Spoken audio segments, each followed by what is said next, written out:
Kurukshetra doctor Balasaheb Shinde लिखित पुस्तकाचे क्रमशः वाचन। यावर प्रल्हाद म्हणाला, तेज आणि क्षमा याचा समतोल राखायला हवा।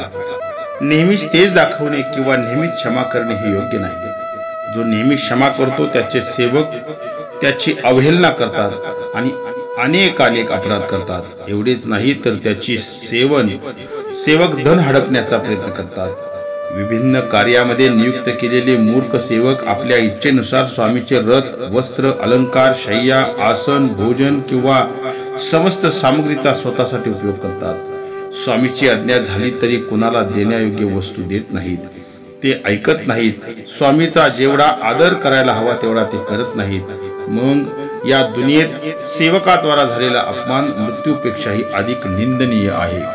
क्षमाशील व्यक्तीला सेवक, पुत्र, नोकर किंवा उदासीन वृत्तीचे लोक कटुवचन ऐकवतात। एवढेच नाही तर क्षमाशील स्वामीची अवहेलना करून त्याच्या स्त्रीलाही हस्तगत करू इच्छितात आणि अशा पुरुषाच्या मूर्ख स्त्रियाही स्वतः स्वेच्छाचारित्र्याकडे वळतात।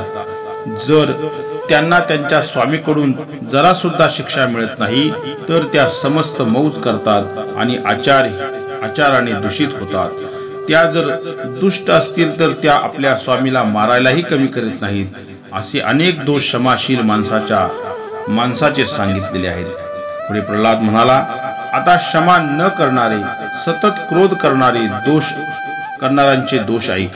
क्रोधी मनुष्य योग्य किंवा अयोग्य याचा विचार न करता उत्तेजित स्वभावामुळे लोकांना नाना प्रकारची शिक्षा करतात। क्रोधामुळे मित्रांचा ही पुढे विरोध बनतो। साधारण मनुष्य किंवा स्वजन यांचा द्वेष करतात। क्रोधी मनुष्य दुसऱ्याचा अपमान करीत असल्याने त्याच्या धनाची हानी होते। टोमणे ऐकावे लागतात, त्याला कोणी आदर देत नाही। शिवाय संताप, द्वेष, मोह किंवा क्रोधामुळे नवीन शत्रू निर्माण करतो। मनुष्य क्रोधामुळे अन्यायपूर्वक दुसऱ्या लोकांना विविध प्रकारचे दंड करतो व आपले ऐश्वर्य, प्राण आणि स्वजनांपासून दूर जातो। तेव्हा सतत क्रोध करू नये आणि नेहमीच क्षमाशील राहू नये। गरजेप्रमाणे कधी कोमल वागावे तर कधी क्रोध करावा। जो संधी पाहून कोमल होतो आणि योग्य वेळ आल्यानंतर क्रोधित होतो तोच इहलोक आणि परलोकामध्ये सुख प्राप्त करतो। आता मी क्षमायोग्य वेळ कोणती ते सांगतो। ज्याने तुमच्यावर पूर्वी कधी उपकार केले आहेत त्याच्याकडून एखादा अपराध झाला असेल तर पूर्वीचा उपकार ध्यानात घेऊन त्याला क्षमा करावी। ज्याच्याकडून चुकून अपराध झाला असेल त्याला क्षमा करावी, कारण कोणत्याही माणसाकडून नेहमीच सावधतेने वागला तरी चूक होतेच। परंतु एखादा जाणून बुजून अपराध करून ही चूक अपराध झाला असे म्हणत नसेल तर त्याला शिक्षा केली पाहिजे। सर्व प्राण्यांचा एक अपराध क्षमा केला पाहिजे। जर त्याने दुसऱ्यांदा अपराध केला तर थोड्याशा अपराधासाठीही त्याला शिक्षा देणे आवश्यक आहे। मनुष्य कोमल स्वभावाद्वारे उग्र स्वभाव किंवा शांत स्वभावाच्या शत्रूचा नाश करतो। कोमलतेमुळे काहीही अशक्य नाही, म्हणून माणसाने नेहमी कोमल स्वभाव ठेवावा।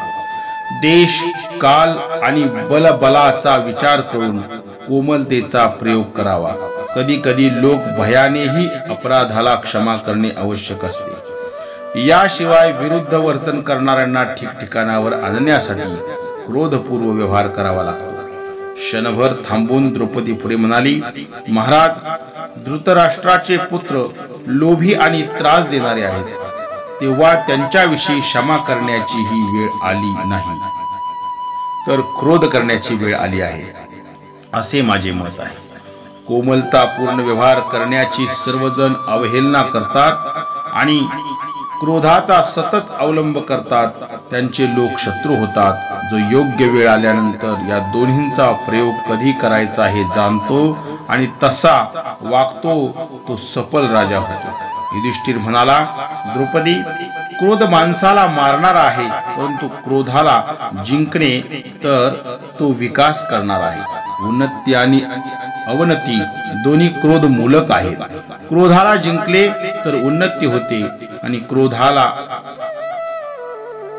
जवळ केले तर अवनती होती। या जगामध्ये क्रोधामुळे लोकांचा नाश होतो, त्यामुळे माझ्यासारख्या मनुष्य क्रोध कसा करू शकेल? क्रोधी मनुष्य पाप करू शकतो, गुरुजनांची हत्या करू शकतो किंवा कठोर वाणीद्वारे श्रेष्ठ माणसांचा अपमानही करतो. क्रोधी माणसाला हे कळत नाही की काय बोलावे आणि काय बोलू नये. क्रोधामुळे तो अवैध माणसांची हत्या करतो आणि वधास योग्य असणाऱ्या माणसांची पूजाही करतो.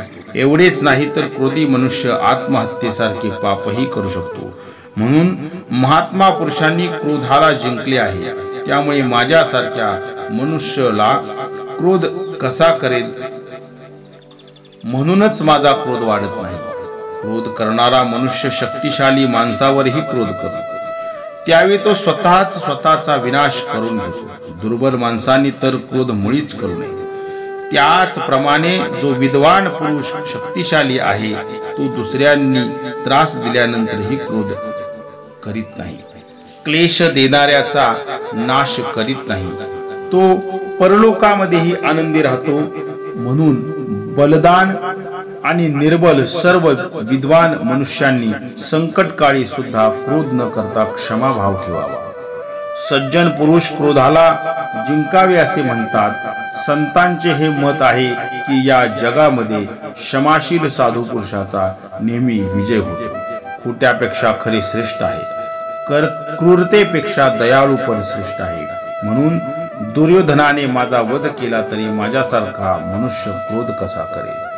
क्रोधी मनुष्य काय करायला हवे आणि काय करायला नको हे जाणत नाही. मूर्ख माणसे क्रोध करतात आणि सदाचारी पुरुष क्रोधाचा त्याग करतात. द्रौपदी, सर्व भावंडांचे मूळ क्रोध आहे. माणसाने धरतीप्रमाणे क्षमाशील असावे. जर एखाद्याने आपणास त्रास दिला तर आपण त्याला त्रास द्यावा, किंवा जर गुरुजन आपणास मारत आहेत तर आपणही त्यांना मारावे अशी विचारधारा ठेवणाऱ्यामुळे विनाश होतो, अधर्म वाढतो. जर सर्वजण क्रोध करू लागले तर एकाने शिवी दिली तर बदल्यात दुसरा शिवी देतो. मार खाणारा बदल्यात मार देतो. एखादे अनिष्ट झाले तर दुसऱ्याचे अनिष्ट करतो. त्यावेळी पिता पुत्राला, पत्नी पत्नीला, पती पत्नीला, पत्नी पतीला मारतील. अशा प्रकारे सर्व दुनियाच क्रोधाने पेटली तर धरतीवर शांतता कशी राहील? द्रौपदी, जर तुझ्या म्हणण्यानुसार राजा क्रोधी झाला तर सर्व प्रजेचा नाश होईल. क्रोध प्रजावर्गाचा नाश अथवा अवनतीचे कारण आहे. भीष्म, श्रीकृष्ण, द्रोण, विदुर, कृपाचार्य, संजय, सोमदत्त, युयुत्सव, अश्वत्थामा आणि महर्षी व्यास नेहमी शांततेचा उपदेश देतात. हे सर्व लोक जर राजा धृतराष्ट्राला शांतीसाठी प्रेरित करतील तर ते अवश्य मला राज्य देतील. मात्र दुर्योधन क्षमा भावना स्वीकारणार नाही. तो त्या योग्यतेचा नाही. मी क्षमा भावनेच्या योग्यतेचा आहे म्हणून माझ्याजवळ क्षमा आहे, आणि दया पुरुषाचा सदाचार आहे म्हणून मी क्षमा आणि दया स्वीकारतो आहे. द्रौपदी म्हणाली, या जगामध्ये धर्म, कोमलता, क्षमा, विनय आणि दयामुळे कोणीही मनुष्य धन किंवा ऐश्वर्याची प्राप्ती करू शकत नाही. त्यामुळेच तर तुमच्यावर हे संकट आले आहे. आपणासाठी धर्म सर्वात प्रिय वस्तू आहे. आपण धर्माला आपल्या जीवनापेक्षाही श्रेष्ठ मानले आहे. मला पूर्ण विश्वास आहे की आपण माझ्या सहित पांडवांचाही त्याग कराल, परंतु धर्माचा त्याग करणार नाही. मी सज्जनांच्या तोंडून ऐकले आहे की जर राजाने धर्माचे रक्षण केले तर धर्म सुद्धा राजाचे स्वतः रक्षण करतो, परंतु मला वाटते की तो धर्म आपले रक्षण करीत नाही. जशी माणसाची सावली नेहमी माणसाच्या बरोबर चालते, त्याप्रमाणे आपली बुद्धी नेहमी अनन्य भावाने धर्माचे अनुसरण करते. तुम्ही आपल्या समान आणि आपणापेक्षा छोट्यांचाही कधी अपमान केला नाही, मग आपणापेक्षा मोठ्यांचा तर कसा करा? सर्व पृथ्वीचे सम्राट झाला तरी मोठेपणाचा तुम्हाला अहंकार झाला नाही. आपण देवता, पितर आणि ब्राह्मणांची सेवा करत आहात. आपण कोणतीही वस्तू दान म्हणून देऊ शकता. आपण राज्य सोडून या निर्जन वनामध्ये राहत आहात तरी आपला धर्म कार्याला शीतलता आली नाही म्हणून. परंतु महाराज, त्या कपटयुक्त जुगारामध्ये आपली बुद्धी विपरीत झाली. ज्यामुळे आपण राज्य, धन, भाऊ आणि मलाही डावावर मांडले आणि हरलात. आपण एवढे सरळ मार्गी, कोमल हृदयी, उदार, लज्जाशील आणि सत्यवादी आहात, मग हे जुगाराचे व्यसन आपणास कसे लागले? आपले दुःख आणि संकट यामुळे माझे मन व्यतीत झाले आहे. सगळेच ईश्वराच्या अधीन आहेत, कुणीही स्वाधीन नाही. ईश्वर सर्व प्राण्यांना पूर्व कर्माप्रमाणे सुख दुःख, प्रिय अप्रिय याची व्यवस्था करतो. जशी कळसूत्री बाहुली सूत्रधाराकडून प्रेरित होते आणि नाचते, त्याप्रमाणे प्रजा ईश्वराच्या प्रेरणेने सर्व कार्य करीत असते. ईश्वर सर्व प्राण्यांमध्ये व्याप्त आहे. जीव स्वतंत्र नाही. दोऱ्याला बांधलेल्या पतंगाप्रमाणे कर्माच्या बंधनात बांधलेला आहे. तो परतंत्र आहे. तो ईश्वराच्या अधीन असतो. दोऱ्यात ओवलेला मणी, व्यसन घातलेला बैल आणि किनाऱ्यावरून प्रवाहामध्ये पडलेल्या वृक्षाप्रमाणे जीव नेहमी ईश्वराच्या आदेशाचे पालन करतो. ज्याप्रमाणे क्षुल्लक गवतीची काडी शक्तिशाली वायूच्या अधीन होऊन उडत उडत वर जाते, त्याप्रमाणे समस्त प्राणी ईश्वरांचे अधीन होऊन आवागमन करतात.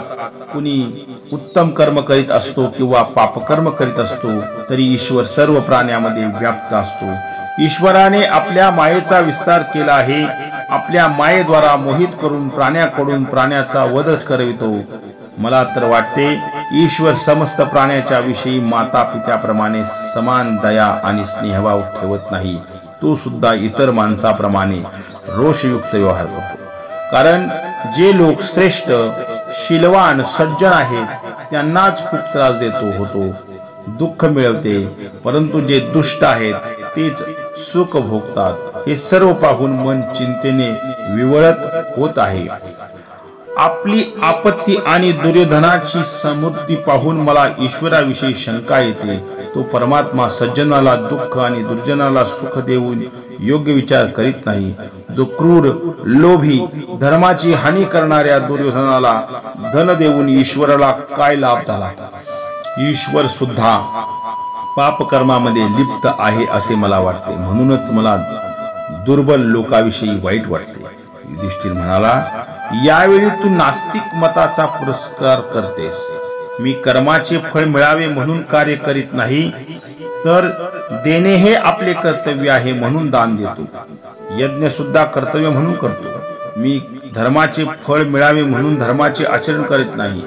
जो मनुष्य काहीतरी प्राप्त करण्याच्या इच्छेने धर्म पालन करतात, ते धर्मवादी माणसाच्या नजरेत हीन आणि निंदनीय असतात.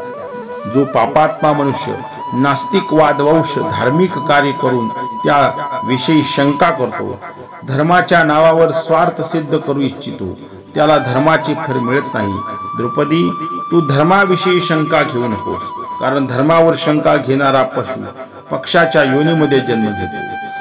जो धर्माविषयी संशय घेतो किंवा वेदादी शास्त्रावर अविश्वास करतो, तो जरा मृत्यूरहित स्वर्गलोकापासून वंचित राहतो. जो वेदांचे अध्ययन करणारा धर्मपरायण आणि कुलीन आहे, त्या राजश्रींची गणना धर्मात्मा पुरुषाच्या वृद्धामध्ये केली पाहिजे. मग तो वयाने लहान असला तरी वृद्धासारखा त्याचा आदर केला पाहिजे. जे मार्कंडेय मुनी येथून गेले, त्यांना सुद्धा धर्मपरायणतेमुळेच चिरंजीविता प्राप्त झाली.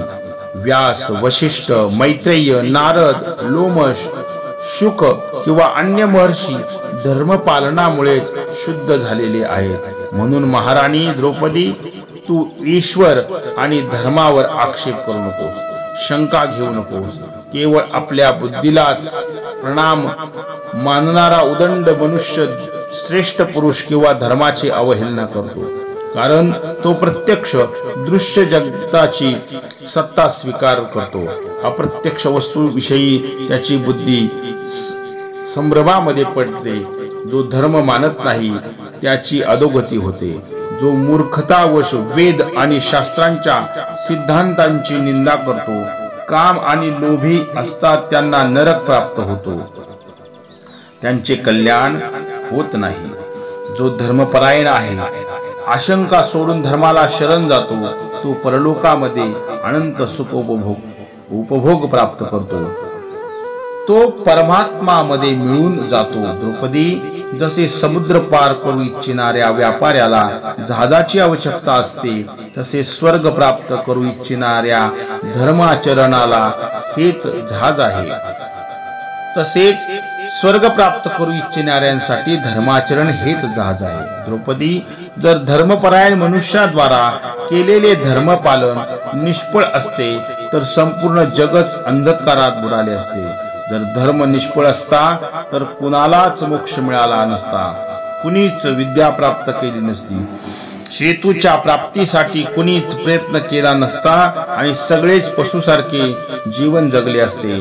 धर्माचे फळ देणारा ईश्वर अवश्य आहे, म्हणूनच ऋषींनी, धार्मिक लोकांनी धर्माचे आचरण केले आहे. विद्या आणि तपस्येचे फळ मिळते. द्रौपदी, तू तुझ्या जन्मवृत्ताचे स्मरण कर. तू आणि तुझा प्रतापी भाऊ धृष्टद्युम्न ज्या प्रकारे उत्पन्न झाला आहे हेही तू जाणतेस. एवढा तुला दृष्टांत दिला तरी समजेल. धीर मनुष्य कर्माचे फळ प्राप्त करतो, धर्माचे फळ लगेच दिसत नाही. म्हणून द्रौपदी, तू तुझे नास्तिका पूर्ण विचार मनातून काढून टाक. तू शास्त्र आणि गुरुजनांच्या उपदेशानुसार ईश्वराला समजण्याचा प्रयत्न कर. परमात्म्याची तुझ्याकडून अवहेलना होऊ नये. परमात्म्याच्या कृपेनेच मरण धर्मान मनुष्य अमरत्वाला प्राप्त होतो. द्रौपदी म्हणाली, महाराज, मी धर्माची निंदा किंवा अवहेलना कोणत्याही परिस्थितीत करू शकत नाही. मग ईश्वराची अवहेलना कशी करू शकेल? तुम्ही मला समजून घ्या की मी दुःखाने, शोकाने दुःखित होऊनही हा आलाप करते आहे आणि मी एकट्यानेच गप्प बसणार नाही. मी एवढ्यानेच गप्प बसणार नाही, आणिकच विलाप करेन. ज्ञानी पुरुषाला सुद्धा या जगतामध्ये कर्म करायला हवे. केवळ पर्वत आणि वृक्ष वगैरे स्थानावर भूतकर्म न करता जिवंत राहू शकतात. दुसरे काही लोक गायीची लहान लहान वासरे सुद्धा गायीचे दूध पितात. याप्रमाणे सर्व जीव कर्म करूनच जीवन निर्वाह करतात. सर्वजण, सर्वच प्राणी आपली उन्नती समजतात आणि कामाचे प्रत्यक्ष फळ उपभोगतात. याचा सारा जगत साक्षी आहे. पाण्याच्या जवळ बसलेला बगळा सुद्धा माशासाठी ध्यान लावून बसतो. त्याप्रमाणे सर्वच प्राणी आपापला उद्योग करतात. ईश्वर सुद्धा नेहमी सृष्टी पालनाचा उद्योग करतात. कर्म न करणाऱ्या प्राण्यांना भोजन सुद्धा नीट मिळत नाही. म्हणून तुम्ही तुमचे कर्म करावे. प्रारब्धावर हवाला ठेवून कर्म न करणे योग्य नाही. माणसाने सतत कर्म करावे. धनाची वृद्धी आणि त्याच्या रक्षणासाठी कर्माची आवश्यकता आहे. जर फक्त धनाचा खर्चच होत राहिला आणि घरात धन येणे बंद झाले तर हिमालयासारखी धनराशी असली तरी त्या संपूर्ण धनाचा नाश होतो, शिल्लक राहत नाही.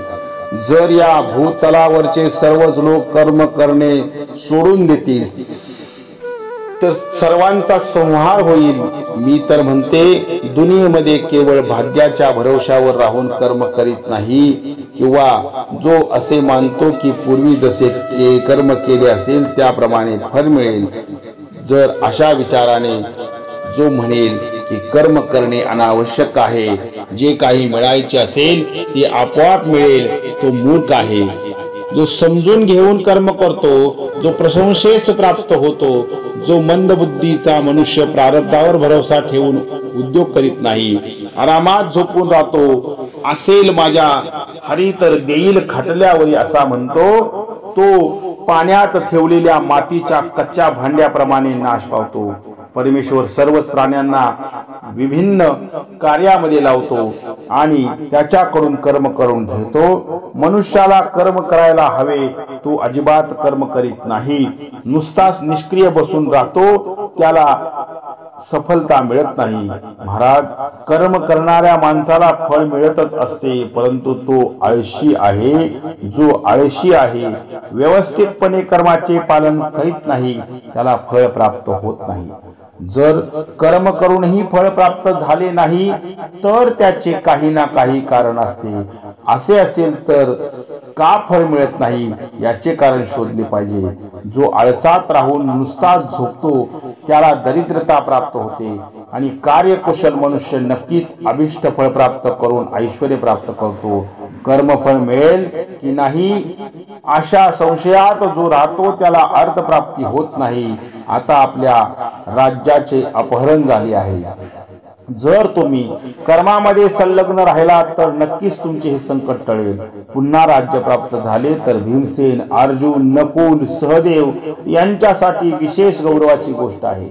शेतकरी जमीन नांगरतो, बी पेरतो, त्याला फळ सफल बनवण्यासाठी ढग कारण असतात. जर पाऊस पडला नाही तर त्यामध्ये शेतकऱ्याचा दोष नाही, तो विचार करतो. अन्य लोक जसे नांगरे पेरणी करतात तशीच मी केली आहे. असे असताना मला फळ मिळाले नाही तर यामध्ये माझा दोष नाही. महाराज, कर्म करूनही जर फळ मिळाले नाही तर त्यासाठी दुःखी व्हायचे काही कारण नाही. कारण फल प्राप्तीसाठी आणखी दोन गोष्टी गरजेच्या असते, प्रारब्ध आणि ईश्वर कृपा. कर्मामध्ये एखाद्या गोष्टीची कमतरता राहिली तर थोडे फल प्राप्त होते, एखादीच फल मिळणार नाही. परंतु कार्याला आरंभच केला नाही तर फळ कसे मिळेल आणि कार्याचे गुण तरी कसे दिसतील. सावध राहून देश कालाप्रमाणे कार्य करावे. महाराज, आपला विरोधी जर समुद्र अथवा पर्वत असेल तर त्याला सुद्धा संकट आणण्याची इच्छा ठेवली पाहिजे. मग मरण धर्मा माणसाची गोष्ट काय. शत्रूची दुर्बलता कोठे आणि कशात आहे हे शोधण्याचा प्रयत्न करावा. मनुष्याने स्वतःचा स्वतःवर अनादर करू नये, स्वतःला छोटा समजू नये. जो छोटा किंवा स्वतःचा अनादर करतो त्याला ऐश्वर्य प्राप्त होत नाही. शत्रूच्या दुर्बलतेला शोध घेणे असफलतेचे मूळ कारण आहे. अशा प्रकारे कार्यसिद्धी प्राप्त होते. महाराज, पूर्वी माझ्या वडिलांच्या घरी एक विद्वान ब्राह्मण आला होता. त्यानेच बृहस्पतींना सांगितलेल्या नीतीच्या गोष्टी आम्हाला सांगितल्या होत्या. त्यावेळी मी वडिलांच्या जवळ बसली होती. त्यावेळी मी सर्व ऐकले आहे. द्रौपदीचे वचन ऐकून क्रोधित होऊन भीम युधिष्ठिराला म्हणाला, श्रेष्ठ पुरुषांना योग्य आणि धर्मानुकूल जो राज्य प्राप्तीचा मार्ग आहे त्याचा आपण आश्रय घ्यावा. धर्म, अर्थ आणि काम या तिन्ही पासून वंचित होऊन आपण तपोवनामध्ये निवास करून आपला काय हेतू साध्य होईल. दुर्योधनाने धर्माने, सरळपणाने किंवा बलाने आपले राज्य घेतले नाही. त्याने कपट पूर्व जुगाराचा आश्रय घेऊन आपले राज्य हडप केले. आपण जुगारात राज्य आणि धन घालवले. गांडीवधारी अर्जुनाकडून सुरक्षित आपले राज्य इंद्र सुद्धा हिरावून घेऊ शकत नाही. तेच राज्य आपल्या असावधानतेमुळे बघता बघता कौरवांनी हडप केले. जसे लुळे पांगळे यांच्याकडून बेल, फूल, धन किंवा गायी हिसकावून घेतल्या जातात कारण ते जिवंत असूनही काही करू शकत नाही, त्याप्रमाणे आपल्यामुळे बघता बघता आपले राज्य हिरावून घेतले. धर्माची इच्छा असणारे सर्व आपली ख्याती आहे. त्यामुळेच आम्ही या महान संकटात पडलो आहे. आपल्यामुळेच आपल्या मित्रांना दुःखी आणि शत्रूंना सुखी बनवित आहोत. केवळ तुमच्यामुळे आम्ही कौरवांना मारू शकलो नाही. त्यामुळे आज आम्हाला संताप होतो आहे. हरणासारखी आपली वनचर्या पहा. दुर्बल माणसानेच अशा प्रकारे वनात राहतात. बलवान माणसे वनात राहत नाहीत. श्रीकृष्ण, अर्जुन, अभिमन्यू, संजय वंशी वीर, मी आणि नकुल, सहदेव सुद्धा कुणीच वनचर्या पसंत करीत नाही. महाराज, आपण नेहमीच हा धर्म आहे, हा धर्म आहे असे म्हणून नेहमीच धर्मशील व्रताचे पालन करीत आहात आणि कष्ट भोगत आहात. असे तर नाही ना की आपण वैराग्यामुळे साहस शून्य होऊन नपुसकाप्रमाणे जीवन जगू लागला आहात. दुर्बल माणसेच वैराग्याचा आश्रय घेतात, त्यालाच प्रिय मानतात. महाराज, आपण समजदार, दूरदृष्टी आणि शक्तिशाली आहात. आमचा पुरुषार्थही आपण पाहिला पाहिजे. महाराज, आपण समर्थ असून अपराध क्षमा केल्यामुळे कौरव आपणास दुर्बल मानतात, हेच तर आमचे मोठे दुःख आहे. युद्धात मारले गेलो तर त्याचे दुःख वाटणार नाही. अशा अवस्थेत जर आपण लढत राहिलो, त्यात आपला वध झाला तरी तो कल्याणकारक आहे. युद्धात मरणे कल्याणकारक समजले जाते किंवा आपल्या शत्रूला मारून सर्व पृथ्वी जिंकली तर ते सुद्धा कल्याणकारक आहे. आपले राज्य प्राप्त करण्यासाठी युद्ध केले तर आपली प्रशंसाच होईल, निंदा नाही. जो धर्म आपणास किंवा मित्रांना क्लेश देणारा आहे तो खरे तर संकट आहे, तो धर्म नाही, कुधर्म आहे. महाराज, मृत शरीराला सुद्धा किंवा सुख किंवा दुःख होत नाही, त्याप्रमाणे जो नेहमीच धर्मामध्ये तत्पर राहून दुर्बल होतो, शेवटी त्याला धर्म आणि अर्थ प्राप्ती होत नाही. जसा आंधळा मनुष्य सूर्यप्रकाश जाणू शकत नाही, त्याप्रमाणे दुर्बल धर्माचा अर्थ जाणत नाहीत. महाराज, ब्राह्मण याचना द्वारा कार्यसिद्धी करतात, पोट भरू शकतात, तसे आपणास करता येणार नाही. कारण आपण क्षत्रिय कुळात जन्म घेतला आहे, त्यामुळे आपणास सर्व लोक भिवून असतात. म्हणून आपल्या स्वरूप आणि वास्तव कर्तव्याकडे ध्यान द्या. क्षत्रियांचे कर्तव्य करून शत्रूचा वध करा. ज्याप्रमाणे आपण राज्य प्राप्त कराल त्यावेळी प्रजापालन रूपी धर्माने पुण्य फळाची प्राप्ती होईल. पण कर्तव्य केले नाही तर दुनियेमध्ये आपला उपवास होईल. माणसाने आपल्या धर्मापासून भ्रष्ट होणे प्रश्नवशनीय नाही. म्हणून युद्धास तयार राहा. कारण केवळ धर्मामध्ये बंद राहिल्याने आजपर्यंत कुणी राज्य, धन आणि ऐश्वर्य प्राप्त करू शकला नाही. बलवानाचा सर्वांवर अधिकार असतो, तेव्हा आत्मबलाचा आश्रय घेऊन आपण शत्रूचा संहार करा. आत्मबल हे धनाचे मूळ आहे. महाराज, जसा शेतकरी आणि अन्न राशी प्राप्त करणारा अल्प धान्य जमिनीत पेरतो, बियाणाचा त्याग करतो, त्याप्रमाणे धन प्राप्तीच्या इच्छेने थोडे धनाचा त्याग केला जातो. ज्याप्रमाणे मधमाशा संघटित होऊन मध काढणाऱ्यांना मारून टाकतात, त्याप्रमाणे संघटित राहणारी दुर्बल माणसे सुद्धा बलवान शत्रूला मारून टाकतात. किंवा भगवान सूर्य ज्याप्रमाणे पृथ्वीच्या रसाचे ग्रहण करतात आणि आपल्या किरणांद्वारे पुन्हा पाऊस पाडून सर्वांचे रक्षण करतात, त्याप्रमाणे आपण सुद्धा प्रजेकडून कर घेऊन प्रजेचे रक्षण करून सूर्याप्रमाणे बनावे. ही गोष्ट दुःखाची गोष्ट आहे की आमच्या बरोबर आपणही आज दुःखात पडला आहात, परंतु आपल्यामुळेच हा उपद्रव आला आहे. आपण सर्वच नष्ट झालो आहोत. सगळे पांडव, श्रीकृष्ण, संजय वंशी, सृजन वंशी, अनेक शूरवीर आपल्या बरोबर असताना आपले राज्य आपणास का मिळणार नाही? आपण विशाल सेनेने युक्त आहात. प्रयत्नपूर्वक युद्ध करून गेले राज्य पुन्हा मिळवून घ्याल. भीमाचे हे शब्द ऐकून युधिष्ठिर म्हणाला, तू कटवचनाने माझे हृदय विदारण करीत आहास. हे योग्य नाही. माझ्या विरोधात बोललास तरी मी तुझी निंदा करणार नाही, कारण माझ्या वागण्यामुळे तुमच्यावरही आपत्ती आली आहे. शकुनी मायावी आहे. त्याने कटपूर्वक रीतीने फाशी फेकून मायेने मला जिंकले. कारण मी माया जाणत नाही, म्हणून तर मला हे संकट पाहावे लागत आहे. शकुनीचे फासे त्याच्या इच्छेनुसार पडत आहेत. हे पाहून जरी जुगार थांबविला असता तरीही आपत्ती आली नसती.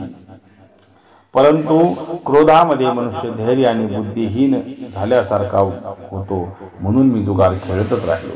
भीम, दुर्योधनाने राज्यप्राप्तीसाठी आम्हाला संकटात टाकले, आपणा दास बनवले, परंतु द्रौपदीने आपणास सोडवले. तिनेच आपले रक्षण केले. परंतु तू आणि अर्जुन जाणतात की ज्यावेळी आपणास पुन्हा द्रुत खेळण्यास बोलवले त्यावेळी दुर्योधन मला एकच डाव खेळताना असे म्हटला होता, जर या डावात आपण हारला तर 12 वर्षापर्यंत वनात आणि 1 वर्षात गुप्त वेशामध्ये अज्ञातवासात राहून जनमानसात निवास करावा लागेल. त्यावेळी हेही म्हणाला होता.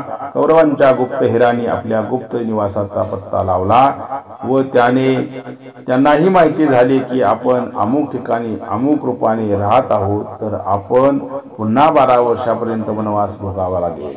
दुर्योधनाने सर्व कौरवांमध्ये असे म्हटले की मी तसेच होईल असे म्हणालो. क्रमशः वाचन ऐकण्यासाठी चॅनल सबस्क्राईब करा आणि बेल आयकॉन दाबा. रामकृष्ण हरी.